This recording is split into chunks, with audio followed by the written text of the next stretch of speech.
Hello everyone, welcome back to my channel. आज मैं फिर हाजिर हो गई हूँ आपके लिए बहुत ही यूज़फुल किचन टिप्स लेकर। आज की जो टिप्स हैं हमारी बहुत ही ज़्यादा यूज़फुल होने वाली हैं, तो वीडियो को फुल वॉच कीजिएगा। अगर वीडियो अच्छी लगे तो वीडियो को लाइक और चैनल को सब्सक्राइब करना बिल्कुल मत भूलिएगा। तो चलिए बिना देरी करते हुए आज की पहली टिप शुरू कर लेते हैं। आज की जो मेरी पहली टिप है वो है गैस बचाने को लेकर। जैसे कई बार होता है हम आलू की सब्ज़ी, मटर की सब्ज़ी या फिर आलू छोले की सब्ज़ी एक साथ बनाना चाहते हैं, है ना। तो उन्हें हम उबालने के लिए कटोरी में अगर मटर या छोले हम रखेंगे ना तो वो बाहर निकल जाते हैं, तो हम ग्लास में रख सकते हैं। ये तो है पहला तरीका। अब हमने ये मटर इसमें ग्लास में रखी ना तो इसमें ये ग्लास से बाहर नहीं निकलेगी और बॉयल भी बहुत अच्छे से हो जाएगी। अगर हम कटोरी में रखेंगे तो पूरी मटर बाहर फैल जाती है, तो उससे हमारी गैस तो बचेगी नहीं, हमारा उल्टा नुकसान हो जाएगा। तो अब लेकिन हम इसमें ग्लास नहीं रख सकते क्योंकि हमारा कुकर है छोटा और हमारा ग्लास है बड़ा। तो ना तो हम कटोरी में रख सकते हैं और ना ही रख सकते हैं ग्लास में। अब हमें गैस भी बचानी है, हमें दोनों चीज़ और टाइम भी बचाना, दोनों चीज़ें हमें एक साथ उबालनी है।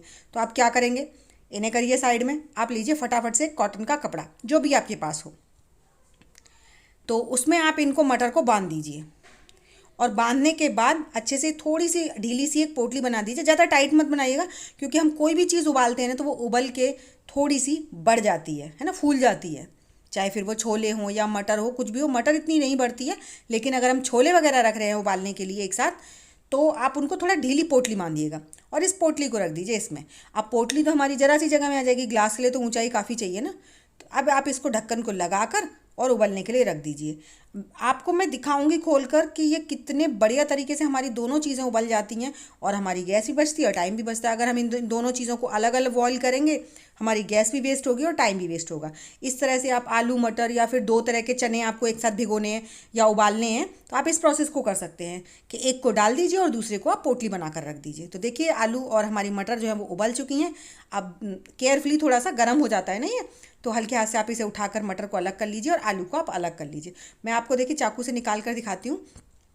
हमारे आलू भी बहुत अच्छे से उबल गए हैं और जो मटर है ना वो भी हमारी बहुत बढ़िया तरीके से उबल गई है। तो मैं आपको इस पोटली को खोल कर दिखाती हूँ। इतनी बढ़िया तरीके से उबल जाती है, जितना टाइम क्योंकि हमारे आलू उबलने में लेते हैं ना उतने ही टाइम में हमारी मटर भी उबल जाती है। तो देख सकते हैं का, और बिल्कुल हरी रहती है ना।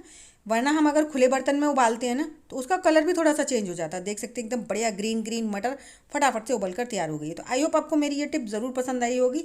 पसंद आई हो तो लाइक शेयर सब्सक्राइब ज़रूर कीजिएगा। तो चलिए इसी के साथ बढ़ते हैं नेक्स्ट टिप की तरफ। तो जो मेरी नेक्स्ट टिप है वो है प्याज को लेकर।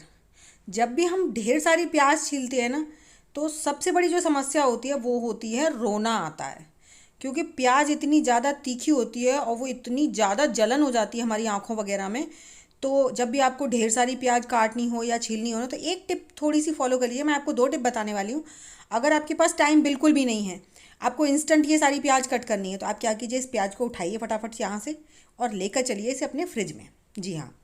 अब आप इसको ना, अगर आपके पास ज़्यादा टाइम है कि आपको 10-15-20 मिनट बाद आपको ये प्याज छीलनी है, तो आप 10-15 मिनट पहले आप इसे फ्रिज में रख सकते हैं। लेकिन अभी आपको कभी कभी ऐसा होता है ना, हमें झटपट से तभी तुरंत प्याज चाहिए होती है 1-2 मिनट के अंदर, तो आप इसे रख दीजिए अपने फ्रीज़र में कुछ इस तरह से। जैसे ट्रे जिस भी बर्तन में आपने रख रखी है उसको आप रख दीजिए इसमें। और ज़्यादा नहीं, सिर्फ आप 1 मिनट के लिए भी रखेंगे ना तो आपका ये जो तीखापन है प्याज का वो सारा बिल्कुल माइल्ड हो जाएगा। तो यहाँ पर हमने फटाफट से 1 मिनट के लिए बस प्याज को रखा था और अब इसे निकाल कर लेकर चलते हैं। फटाफट से इसे हम आपको काट कर दिखाएंगे। बिल्कुल भी तीखापन नहीं लगता, ना ही हमारे आँखों से बिल्कुल भी आंसू गिरते हैं। तो ये तो हो गया पहला तरीका। अब इस तरह से आप ढेर सारी प्याज काटिए, यहाँ तक कि खूब ढेरों काटिए ना तो भी आपको बिल्कुल तीखापन नहीं लगेगा। और दूसरा तरीका यह है कि जैसे आपने ये प्याज वगैरह जो भी आपने काट ली है, तो या तो आप इसको छिलके सहित, या फिर छिलने में इतना तीखापन नहीं लगता जितना हमें इसे काटने में लगता है। तो कोई कोई प्याज तो ऐसी होती है छिल तो आसानी से जाती है लेकिन कटने में तो सारी नानी दादी ये सब याद आ जाती हैं। तो जैसे आपने छील ली है, तो आप छीलने के बाद क्या कीजिए, जितनी भी आपको प्याज काटनी है उसको किसी भी बर्तन में थोड़ा सा पानी लेकर और उस पानी के अंदर इस प्याज को डाल दीजिए।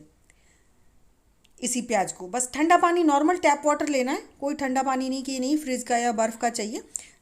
1-2 मिनट के लिए आप इसे छोड़ दीजिए और आप प्याज, इस तरह आपकी प्याज भी धुल जाएगी। और जैसे ही आप पानी में डालेंगे ना तो आप एक चीज़ नोटिस कीजिएगा, पानी का ना कलर तुरंत चेंज हो जाता है।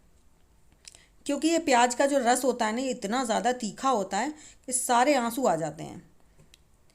और अगर आपको ये सब नहीं करना है तो फ्रिज वाली टिप बहुत अच्छी है। इंस्टेंट आपको प्याज काटनी हो, मेरा तो बिल्कुल भी तीखापन नहीं लग रहा था, लेकिन मैंने आपके साथ दो टिप शेयर करी हैं। तो इस तरह से आप इस पानी को, प्याज के पानी को फेंक दीजिए। इस तरह आपकी प्याज भी धुल जाएगी और आपका आँखों में भी बिल्कुल तीखापन नहीं लगेगा। तो है ना कमाल की टिप। चलिए बढ़ते हैं इसी के साथ नेक्स्ट टिप की तरफ। तो जो मेरी नेक्स्ट टिप है वो भी प्याज से रिलेटेड है, लेकिन प्याज को यहाँ काटना नहीं दिखाना है। प्याज का और ये जो गोली है ना, इसका एक बहुत ही अच्छा सा इस्तेमाल करने वाले हैं हम, बहुत ही अमेजिंग। ये है आज की हमारी धमाकेदार टिप। तो इसको हम कैसे और किस तरह से इस्तेमाल करेंगे, चलिए उसके लिए आपको पूरा वीडियो को देखना होगा। स्टेप बाय स्टेप इसे फॉलो कीजिए, फिर देखिए आप कि क्या कमाल होता है। तो यहाँ पर मैंने इंडक्शन पर रख लिया है एक पैन, और इसमें हम डाल लेंगे थोड़ा सा सरसों का तेल, जो मस्टर्ड ऑयल है वो। और मस्टर्ड ऑयल आपको अपनी ज़रूरत के हिसाब से डाल लीजिए। आप इसे एक दिन बनाकर रख लेंगे, आपको महीनों काम देगा। और इस समय ना, इस समय इसकी बहुत ज़्यादा रिक्वायरमेंट है। ये जो टाइम पीरियड चल रहा है इस समय इसकी ना बहुत ज़्यादा रिक्वायरमेंट है। हर घर में हर लेडी को ये चीज़ करके रखनी चाहिए। तो यहाँ पर मैंने वो 4 गोलियाँ ले ली हैं, और ये गोलियाँ हैं कपूर की गोलियाँ। अब इन कपूर की गोलियों को आप ईज़िली क्रश हो जाएं तो आप क्रश करके डाल दीजिए, लेकिन ये ईज़िली क्रश नहीं हो रही थी क्योंकि ये थोड़ा सा टाइट है। तो आप क्या कीजिए, किसी भी पॉलीथीन में या किसी में भी रख कर इसे अच्छे से कूट कर इसका पाउडर बना लीजिए, और पाउडर बनाकर आप इस तेल में इसको डाल दीजिए। तेल को ओवरहीट नहीं करना है बिल्कुल भी, बस हल्का सा गर्म ही होना है तेल हमारा। ज़्यादा ओवरहीट हो जाएगा तो ये अच्छे से काम नहीं करेगा। इस चीज़ का बहुत अच्छे से ध्यान रखिएगा, धुआं नहीं निकलना चाहिए तेल में से बिल्कुल भी। इसीलिए आप देख सकते हैं बहुत सिंपल मैंने इंडक्शन को ऑन किया हुआ है, ज़्यादा हाई फ्लेम पे नहीं है। और हमने ये कपूर, जो हमने 4 गोलियां ली थी, इनका पाउडर बनाकर इसमें डाल दिया है। अब इस पाउडर को ना देखिए, जैसे ही हमने पाउडर डाला हल्का हल्का सा धुआं निकलने लगा है ना। अब आप इसको चम्मच से चला दीजिए, बहुत आसानी से ये घुल जाएगा तेल में। और जैसे ये घुल जाए उसके बाद आपको क्या करना है, इंडक्शन को बंद कर देना है। बंद करने के बाद आप इसे थोड़ा सा ठंडा होने दीजिए। ठंडे होने के बाद इसका किस तरह से इस्तेमाल करेंगे और किस लिए इस्तेमाल करेंगे वो बताएंगे आपको। यहाँ पर तेल हो गया है ठंडा, और हमने ले ली है ढेर सारी कॉटन। ठीक है, जितना आपका तेल है उतनी ही हिसाब से आपको इसमें कॉटन डालनी है। मतलब कॉटन इतनी डालनी है कि ये तेल को अपने अंदर पूरी तरह से सक कर ले, इतनी आपको इसमें कॉटन डालनी है।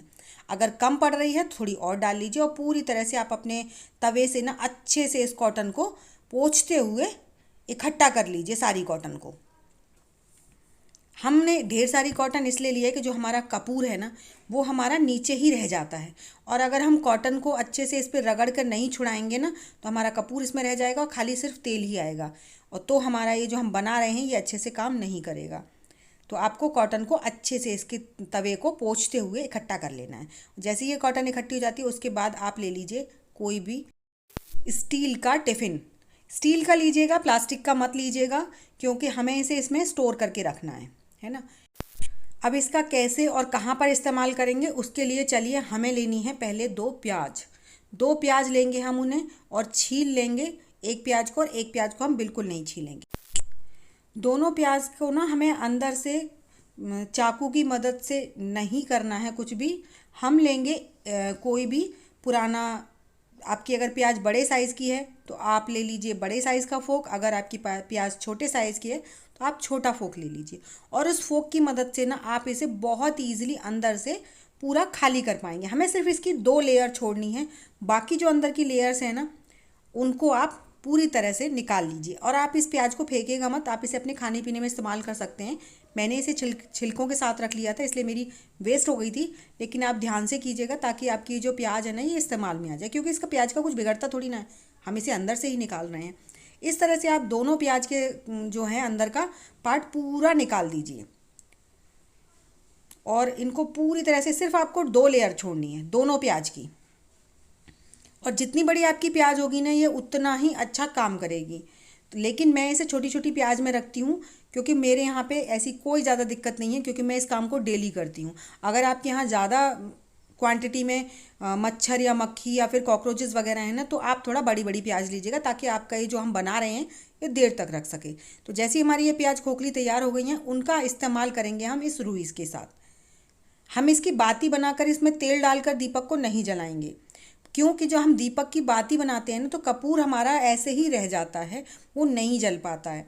और जब हम इसको तेल के साथ अच्छे से पका कर बाती को जलाते हैं ना तो इसका धुआं कुछ ज़्यादा ही क्वांटिटी में निकलता है। और जब धुआं निकलता है ना तो वो काफ़ी मात्रा में हमारा पूरे घर में फैल जाता है, जिससे कि हमारे घर के मच्छर मक्खी बिल्कुल नहीं रहते हैं। और आपको जितनी ज़रूरत है, जितनी बड़ी प्याज है, आप उतनी सारी कॉटन लीजिए और इसके अंदर रख दीजिए। बाती कम देर जल पाती है और धुआं ज़्यादा नहीं निकलता, क्योंकि उसकी जो बाती की जो नोक होती है वो पतली होती है और धुआं बिल्कुल नहीं देती है वो। लेकिन जब हमने ये पूरी पूरी कॉटन लिया ना, ये इसकी बाती हो जाती है काफ़ी मोटी क्वांटिटी में और काफ़ी देर तक जलती है। इससे हमारे घर में ना बहुत ज़्यादा धुआं इकट्ठा हो जाता है और यही धुआं हमारे मच्छर मक्खियों के लिए अच्छा नहीं होता है, लेकिन हमारे घर में बहुत अच्छी खुशबू आती है। तो इस तरह से आप एक बार ज़रूर ट्राई कीजिएगा, आपको बहुत ही अमेजिंग रिजल्ट मिलेगा। क्योंकि जब भी हम मच्छर मारने वाली कॉइल्स या फिर रिफिल्स वगैरह जलाते हैं ना तो वो धीमे धीमे करके हमारे बॉडी के अंदर जाती हैं और जो हमारी सेहत के लिए बिल्कुल भी अच्छी नहीं होती, स्पेशली बच्चे और बुज़ुर्गों के लिए, क्योंकि उनकी इम्यूनिटी पावर बहुत ज़्यादा डाउन होती है। तो आप इनको जब भी शाम हो ना, आप फटाफट से 2 या 4, जितनी भी जगह आपके खुला ज़्यादा बड़ा घर है तो आप 4 जगह रख दीजिए। अगर आपका घर मीडियम साइज़ का है आप 2 जगह रख दीजिए। जो बैठक होती है वहाँ पर और बेडरूम होता है वहाँ पर। तो हमारे यहाँ पर मैं बैठक में रखूँगी, एक तो क्योंकि यहाँ पर बच्चे वगैरह खेलते हैं, और दूसरा हम रखेंगे अपने बेडरूम में। और जब भी आप इसको रखें ना तो एक चीज़ का ध्यान रखिएगा, गेट वगैरह सारे बंद कर दीजिएगा ताकि इसका जो धुआं है वो अच्छे से पूरे उसमें इकट्ठा हो सके और हमारे घर के मच्छर मक्खी सारे बाहर चले जाएं। तो आई होप आपको मेरी सभी टिप्स पसंद आई। टिप्स अगर पसंद आई हैं तो लाइक शेयर सब्सक्राइब ज़रूर कीजिएगा। साथ ही साथ मुझे कमेंट करना बिल्कुल मत भूलिएगा कि आप मेरी वीडियो किस गांव या किस शहर से देख रहे हैं, ताकि मैं आपको थैंक्स कर सकूं। और मुझे ये ज़रूर बताइएगा कि आपको मेरी सबसे ज़्यादा कौन सी टिप अच्छी लगी है। तो चलिए, ऐसी अमेजिंग टिप्स और ट्रिक्स के साथ मिलती हूँ आपको नेक्स्ट वीडियो में। तब तक के लिए